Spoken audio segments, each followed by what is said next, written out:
ಎಷ್ಟು pathetic experience ಅಂತ ಅಂದರೆ ಟೂರಿಸ್ಟ್ಗಳಿಂದ ಲೋಕಲ್ ಏಡ್ಸ್ಗಳಿಗೆ ಅಥವಾ ಲೋಕಲ್ ಏಡ್ಸ್ಗಳಿಂದ ಟೂರಿಸ್ಟ್ಗಳಿಗೆ ಇಬ್ಬರಿಗೂ ಒಬ್ಬರಿಗೆ ಪ್ರಾಬ್ಲಮ್ ಆಗೋದು ಬೇಡ.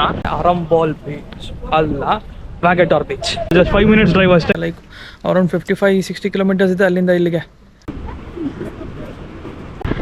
ವ್ಯಾಗಟಾರ್ ಬೀಚ್ ಇಂದು ಈ ಒಂದು ಪಕ್ಷಿ ನೋಟ ನೋಡೋಕ್ಕೆ ನೀವೆಲ್ಲರೂ ರೆಡಿನಾ? ರೆಡಿ? 3, 2, 1. ಸೊ ಗೆಳೆಯರೆ, ಬಂದಿದ್ದೀವಿ ರೂಟ್ಸ್ ವಿಲೆ ಹೋಮ್ ಸ್ಟೇನ ಕೆಫೆನಾ ಏನೋ ಇಲ್ಲಿಗೆ ಬಂದಿದ್ದೀವಿ. ಚೆಕ್-ಇನ್ ಮಾಡಬೇಕು. ಮೇ ಬಿ 1 hour ಆಯಿತು ಅನ್ಸುತ್ತೆ ಮೋಸ್ಟ್ಲಿ ನನಗೆ. ಮಡ್ಗಾಂವ್ ಬಸ್ ಸ್ಟ್ಯಾಂಡಿಂದ ಬಂದು ನಾನಲ್ಲಿ 2 wheeler ತೊಗೊಂಡು ಅದನ್ನು ರೆಂಟ್ ಮಾಡಿ ಇಲ್ಲಿಗೆ ಓಡಿಸ್ಕೊಬರ್ಬೇಕಾಗುತ್ತೆ. ಲೈಕ್ ಅರೌಂಡ್ 55-60 ಕಿಲೋಮೀಟರ್ಸ್ ಇದೆ ಅಲ್ಲಿಂದ ಇಲ್ಲಿಗೆ. 1 hour ಬೇಕು ಬರೋಕ್ಕೆ.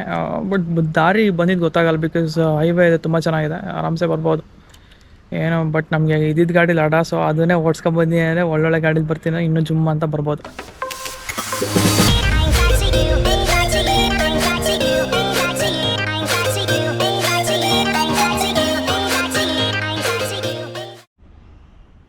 ಸೊ ಇದು ಕೆಫೆ ಅಂತ ಅಂದರೆ ನಾನು ಡಾರ್ಮೆಟ್ರಿ ಬುಕ್ ಮಾಡೋದು. ಕರೆಕ್ಟಾಗಿ ಅದ್ರ ಎಕ್ಸಾಕ್ಟ್ ಎದುರುಗಡೆಗೇನೆ ಲೈಕ್ 2 wheeler ಪಾರ್ಕಿಂಗ್ ಇದೆ. 2 wheeler ಪಾರ್ಕಿಂಗ್ ಆಮೇಲಿಂದ ಈ ಕಡೆ 4 wheeler ಪಾರ್ಕಿಂಗ್ಗಳಿದ್ದಾವೆ. ಸೊ ಇಟ್ಸ್ ಪ್ರಿಟಿ ಮಚ್ ಚೆನ್ನಾಗಿದೆ.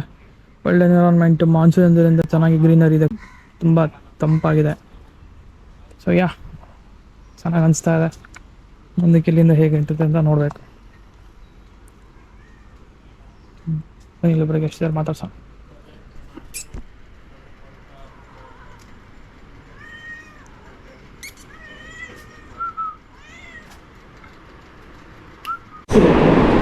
सब लोग सो रहे हैं, जिसके पास आईफोन है वो लोग सो रहे हैं सारे।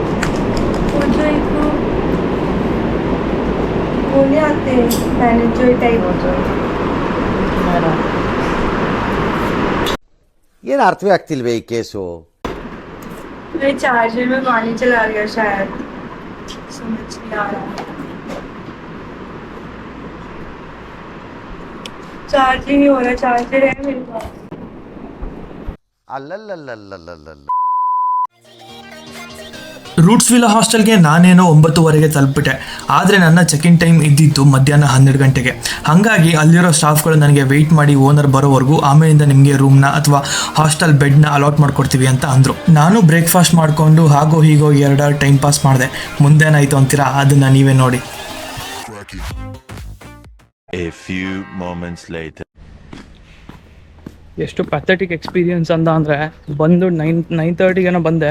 12 o'clock ಇಲ್ಲಿ ಚೆಕ್-ಇನ್ ಇರೋದ್ರಿಂದ ವೆಯ್ಟ್ ಮಾಡ್ತಿದ್ದೆ ನಾನು ಆವಾಗಲಿಂದ. ಓಕೆ, ಬಟ್ 11:30 ಇವ್ರಿಗೆ ವಿಚಾರಿಸಿದ್ರೆ ಈಗ ಬಂದುಬಿಟ್ಟು ಇಲ್ಲ ನಿಮ್ಮದು ಬುಕ್ಕಿಂಗ್ ಕ್ಯಾನ್ಸಲ್ ಆಗಿ ಹೋಗಿದೆ ನೆನ್ನೆ ಅಂತ ಹೇಳ್ತಿದ್ದಾರೆ. ನನಗಿನ್ನೂ ಅಗೋಡೋದಲ್ಲಿ ಬುಕ್ ಮಾಡಿರೋದು ನನಗಿನ್ನೂ ಕನ್ಫರ್ಮ್ ಅಂತಲೇ ಇದೆ. ನನಗೇನು ಒಂದು ಮೆಸೇಜು ಬಂದಿಲ್ಲ, ಏನಿಲ್ಲ, ಒಂದು ನೋಟಿಫಿಕೇಷನ್ ಇಲ್ಲ, ಒಂದು ವಾಟ್ಸಪ್ಪಲ್ಲೂ ಇಲ್ಲ, ಒಂದು ಆಫ್ಲೈನ್ ಮೆಸೇಜು ಇಲ್ಲ, ಒಂದು ಟ್ಯಾಂಕ್ಸು ಇಲ್ಲ, ಒಂದು ಹಾಯಿ ಇಲ್ಲ, ಒಂದು ಬಾಯು ಇಲ್ಲ. ಇಷ್ಟು ಖರಾಬಾಗಿ ಏನಂತಾರೆ ಕಸ್ಟಮರ್ಸ್ಗಳನ್ನ ಟ್ರೀಟ್ ಮಾಡೋದಾದ್ರೆ ಸುಮ್ಮನೆ ಈ ಥರ ಹಾಸ್ಟೆಲ್ಸ್ಗಳನ್ನ ಯಾಕೆ ಇಟ್ಕೋಬೇಕು ಅನ್ನೋದು ನನ್ನದೊಂದು ಕ್ವಶನು. ಸೊ ಇಲ್ಲಿಂದ 1 kilometer ಅವೆಗೆ ಇವರೇ ಇನ್ನೊಂದು ಹಾಸ್ಟೆಲ್ನ ಸಜೆಸ್ಟ್ ಮಾಡಿದ್ದಾರೆ. ಸೊ ಅಲ್ಲಿಗೆ ಹೋಗ್ತಾ ಇದ್ದೀನಿ, ಕಾಲ್ ಮಾಡ್ಕೊಂಡು ಹೋಗ್ತಾ ಇದ್ದೀನಿ. ಸತಿ ಅವೈಲೇಬಲ್ ಇದೆ ಅಂತ ಅಂದಿದ್ದಾರೆ, ರೀಸನಬಲ್ ರೇಟ್ಗೆ ಸಿಕ್ಕಿದೆ. ಸೊ ನೋಡೋಣ ಅಲ್ಲೇನು ಕಾದಿದೆ ಅಂತ. ಆಲ್ಮೋಸ್ಟ್ 2 hours ವೇಸ್ಟ್ ಆಯ್ತು ನಂದು. Very bad. A few hours later. ಕಾಣಿಸ್ತಾ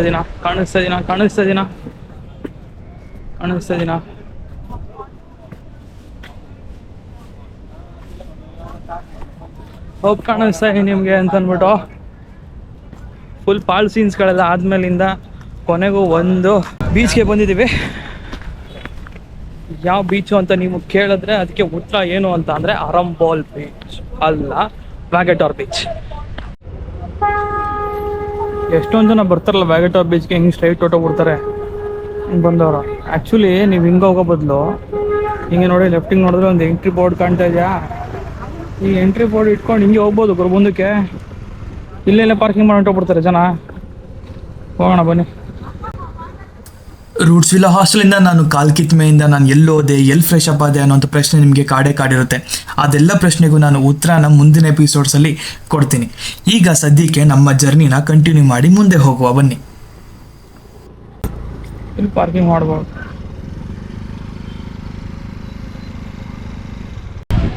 ನಮ್ಮ ಹಾಸ್ಟೆಲ್ ಎಷ್ಟಾಗಿದೆ ಅವ್ರಿಗೆ ಕೇಳಿದಾಗ ಪೀಸಾಗಿರೋಂಥ ಜಾಗ ಹೇಳಿ ಅಂದಾಗ ವ್ಯಾಗಟರ್ ಬೀಚ್ಗೆ ಹೋಗಿ ಅಂತಂದರು.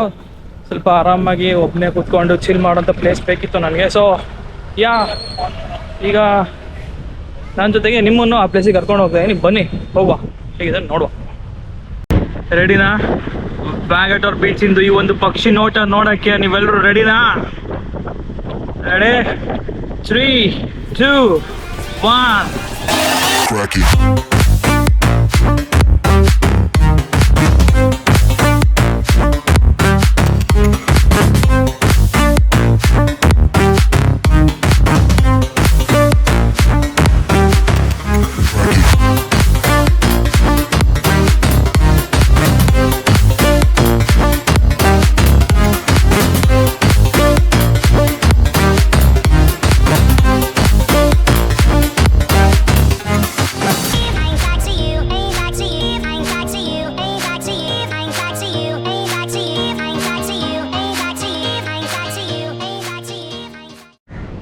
ವ್ಯಾಗಟರ್ ಬೀಚಿಂದು ಪಕ್ಷಿ ನೋಟನ ನೋಡಾಯ್ತು. ಈಗ ವ್ಯಾಗಟರ್ ಬೀಚನ್ನ ಮುಟ್ಬಿಟ್ಟು ಸೆನ್ಸ್ ಮಾಡೋಣ. ಓಕೆನಾ? ವ್ಯಾಗಟರ್ ಬೀಚು ಪಕ್ಷಿ ನೋಟ ನೋಡಾಯ್ತು. ಈಗ ಹೋಗ್ಬಿಟ್ಟು ವ್ಯಾಗಟರ್ ಬೀಚ್ ಲಿಟ್ರಲಿ ಮುಟ್ಟಿ ಆಟ ಆಡೋಕ್ಕಾಗಲ್ಲ, ಕೂತ್ಕೊಂಡು ತುಂಬ ಹತ್ರದಿಂದ ನೋಡೋಣ. ಬನ್ನಿ. ಸೈಕಾಗಿದೆ ಅಲ್ವಾ? ನಮಗೆಲ್ಲ ಗೊತ್ತಾಗೋಯ್ತು. ಚಳಿ ಇದೆ, ಮಳೆ ಮೋಡ ಇದೆ, ಆಯ್ತಾ? ಹಂಗೆ ಶಕೆ ಗುರು. ಇಲ್ಲಿ ಕೋಸ್ಟಲ್ ಏರಿಯಾ ಅಲ್ವಾ, ಎಷ್ಟೇ ಆದ್ರೂ ಎಷ್ಟೇ ಮಳೆ ಬಂದ್ರೂ ಆ ಕೋಸ್ಟಲ್ ಹ್ಯೂಮಿಡಿಟಿ ಅಂತೂ ಇದ್ದೇ ಇರುತ್ತೆ. ಸಮುದ್ರಕ್ಕೆ ದೇವರಾಣೆಗೂ ಬಿಡಲ್ಲ, ಅದೇ ಕಾರಣಕ್ಕೂ ನನ್ನ ಪ್ರಕಾರ ಸುಮ್ಮನೆ ಹೋಗ್ಬಿಟ್ಟು ಕಾಲು ನೆನ್ಸ್ಕೋಬೇಕಷ್ಟೆ. ಬನ್ನಿ ಅದಾದ್ರು ಮಾಡೋಣ.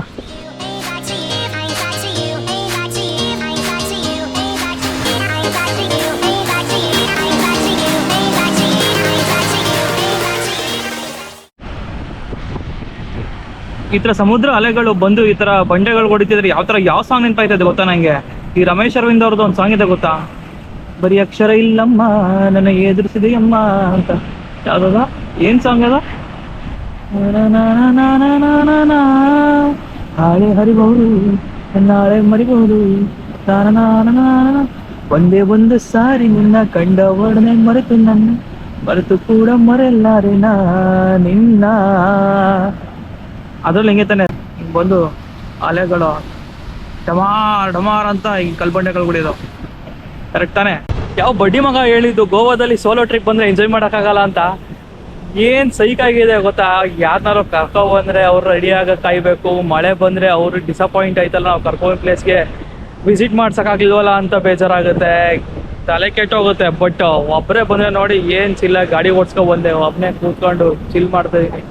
ಇದಕ್ಕಿಂತ ಸ್ವರ್ಗ ಇದೆಯಾ? ತೊರೆ ನೀರುಗಳೆಲ್ಲ ಸಮುದ್ರ ಸೇರುತ್ತೆ ಅಂತಾರಲ್ಲ, ನೋಡಿ ಅಷ್ಟು ದೊಡ್ಡ ಸಮುದ್ರ ಐತದೆ, ಸಿಕ್ತು ನೀರು ಹೋಗಿ ಸಮುದ್ರಕ್ಕೆ ಸೇರ್ಕೋತಾ ಇದೆ. ಎಷ್ಟು ಮಜಾ ಅಲ್ವಾ? ಈ ಪಾಯಿಂಟ್ ಆಫ್ ಟೈಮಲ್ಲಿ ನನ್ನ ಹಿಂದ್ಗಡೆ ಒಂದಿಬ್ರು ಫಿಶರ್ ಮ್ಯಾನ್ಗಳು ಬಿಟ್ರೆ ಇನ್ಯಾರಿಲ್ಲ ಗುರು. ಸಬ್ಸ್ಕ್ರೈಬರ್ಸ್, ನನ್ನ ಸಮುದ್ರ ನೀವು. ಸಪ್ತ ಸಾಗರದಾಚೆಯಲ್ಲೋ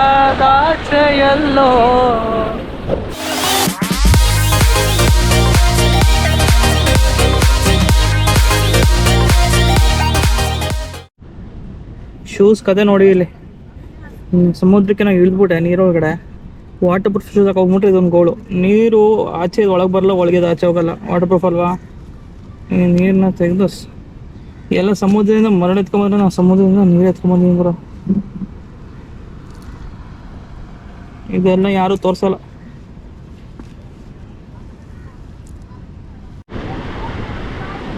ಈ ಸಮುದ್ರದ ಅಲೆ ಮತ್ತು ಗಾಳಿಗಳಿಗೆ ನನ್ನ ವಾಯ್ಸ್ ಕೇಳಿಸ್ತಿದೆ ನಿಮಗೆ ಅಂತ ಗೊತ್ತಿಲ್ಲ ನೋಡಿ. ಬಂದಾಗ ಏನು ಅಂತಂದರೆ ಈ ಥರ ಬೋರ್ಡ್ಗಳು ಹಾಕಿರ್ತಾರೆ, ಈ ಥರ ಬೋರ್ಡ್ಗಳನ್ನ ರೆಸ್ಪೆಕ್ಟ್ ಮಾಡಿ. ಅಪಾಯ ಇದೆ ಅಂತಂದರೆ ನಿಜವಾಗ್ಲೂ ಅಪಾಯ ಇರುತ್ತೆ. ಸೊ ಆ ಬೋರ್ಡ್ನೆಲ್ಲ ದಾಟಿ ಮುಂದಕ್ಕೆ ಹೋಗೋ ಕೆಲಸಗಳನ್ನೆಲ್ಲ ಮಾಡಬೇಡಿ. ಟೂರಿಸ್ಟ್ಗಳಿಂದ ಲೋಕಲೈಟ್ಸ್ಗಳಿಗೆ ಅಥವಾ ಲೋಕಲೈಟ್ಸ್ಗಳಿಂದ ಟೂರಿಸ್ಟ್ಗಳಿಗೆ ಇಬ್ಬರಿಗೂ ಒಬ್ಬರಿಂದ ಒಬ್ರಿಗೆ ಪ್ರಾಬ್ಲಮ್ ಆಗೋದು ಬೇಡ, ಆಗಬಾರ್ದು ಅಂತಂದರೆ ಈ ರೀತಿಯ ರೂಲ್ಸ್ಗಳನ್ನ ಫಾಲೋ ಮಾಡೋದು ಒಳ್ಳೆಯದು. ಫ್ಯೂಸ್ ಒಳಗೆ ನೀರು ಎಷ್ಟಿದ್ರು ಒಳಗಡೆ ಉದ್ಭವ ಇದೆ ನೀರು. ಒಳ್ಳೆ ಕೊಚ್ಚಲ್ಲಿ ನಡೆದಂಗೆ ಐಡಿಯಾಗೆ ಪಚ ಪಚ ಪಚ ಪಚ ಅಂತ. ವ್ಯಾಗಟರ್ ಫೋರ್ಟಲ್ಲಿ ಕೇಳಿದ್ನಾ, ಯಾವುದು ಸಮುದ್ರದ ಗಾರ್ಡ್ ಇರ್ತಾನಲ್ಲ, ಸಿ ಗಾರ್ಡ್ ಏನಂತಾರೆ ಅವ್ರಿಗೆ. ನೆಕ್ಸ್ಟ್ ಟ್ರೆಕ್ ಮಾಡಬೇಕು ಅಂತ ಅವನು ಇಲ್ಲಿ ಬಂದು ನೋಡೋದು ಹಿಂಗೈತೆ. ಇಲ್ಲಿ ಟ್ರೆಕ್ ಮಾಡೋದು ಅಂದ್ಬಿಟ್ನ ಅಂತ ನಾನು.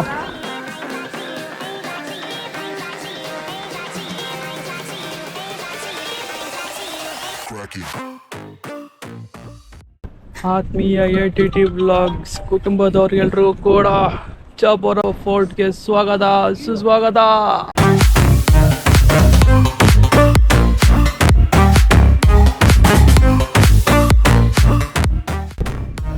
ಸಖತ್ತಾಗಿದೆ,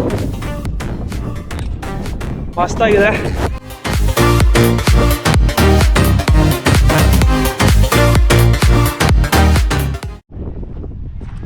ಜಾಸ್ತಿ ನೀಡಿದ್ರೆ ಒಂದು 10 ಮಿನಿಟ್ಸ್ ವಾಕ್ ಅಷ್ಟೇ, ಆರಾಮ್ಸೆ ಬುಕ್ ಮಾಡ್ಬೋದು. ತುಂಬ ಜನ ಹೇಳೋ ಸ್ಟೈಲ್ ನೋಡಿದ್ರೆ ಯಪ್ಪ ತುಂಬ ಹತ್ತಬೇಕು, ಈಗ ಆಗಲ್ಲ, ನೆಕ್ಸ್ಟ್ ಟೈಮ್ ಬಂದು ನೋಡೋಣ ಅಂತ ಅಂದ್ಕೊಂಡು ಜಾಗನ ಮಿಸ್ ಮಾಡ್ಕೊಂಡು ಹೋಗ್ಬಿಡ್ತಾರೆ. ಹಾಗೇನಿಲ್ಲ, ಒಂದು 1/4 ಗಂಟೆ 20 ನಿಮಿಷ ಎತ್ತಿಟ್ರೆ ಈ ಫೋರ್ಟ್ನ ಬಂದು ನೋಡ್ಕೊಂಡು ಹೋಗ್ಬೋದು. ಆಮೇಲೆ ಇನ್ನೊಂದೇನು ಅಂದರೆ ಇಲ್ಲಿ ಎಂಟ್ರಿ ಫೀಸ್ ಇಲ್ಲ, ಆರಾಮ್ಸೆ ಬಂದ್ಬಿಟ್ಟು ನೀವು ವಿಸಿಟ್ ಮಾಡ್ಕೊಂಡು ಹೋಗ್ಬೋದು. ಎಲ್ಲ ಕಡೆ ಈ ಥರ ಇರಲ್ಲ. ನೀವೀಗ ಏನು ಬೀಚ್ ವ್ಯೂ ನೋಡ್ತಾ ಇದ್ದೀರಾ, ಇದು ವ್ಯಾಗಟರ್ ಬೀಚ್ದು ವ್ಯೂ. ಇದು ನಿಮಗೆ ನಾನು ವ್ಯಾಗಟರ್ ಬೀಚ್ ಲೊಕೇಶನ್ನ ಫಸ್ಟ್ ತೋರಿಸಿದ್ರೆ ಎಡಿಟಿಂಗ್ ಮಾಡಿ ನಾವು ಅಲ್ಲೆಲ್ಲೋ ನಿಂತಿದ್ವಿ.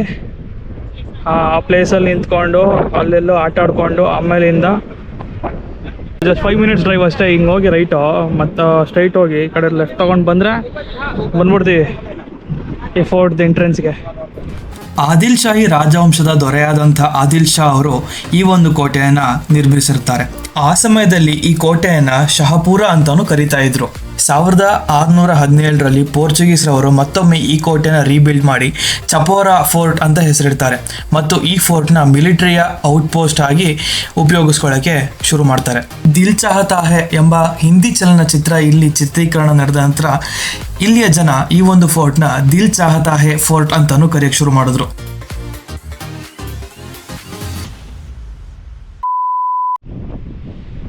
ಗೀಟ್ ಹೇಳ್ದಾಗ ಹೋಗಿದೆ, ವೃತ್ತ ಬರ್ದಾಗ ಹೋಗಿದೆ, ಆ ವೃತ್ತದಲ್ಲಿರೋದೆಲ್ಲ ನಂದೇ.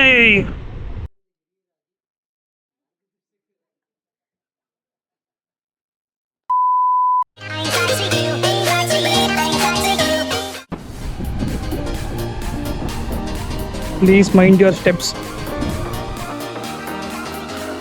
ನೀವೀಗೇನು ಗ್ರೀನಿಂಗ್ ನೋಡ್ತಾ ಇದ್ರಲ್ಲ, ಇದು ಯಾವುದೂ ನಾನು ಕಲರ್ ಗ್ರೇಡಿಂಗ್ ಏನೂ ಮಾಡಿಲ್ಲ. ಇದು ನ್ಯಾಚುರಲ್ ಕಲರು. ಮಾನ್ಸೂನಲ್ಲಿ ಗೋವಾಗೆ ಬಂದರೆ ಗೋವಾ ಎಷ್ಟು ಬ್ಯೂಟಿಫುಲ್ಲಾಗಿ ಕಾಣಿಸುತ್ತೆ ಅನ್ನೋದಕ್ಕೆ ಇದೇ ಸಾಕ್ಷಿ.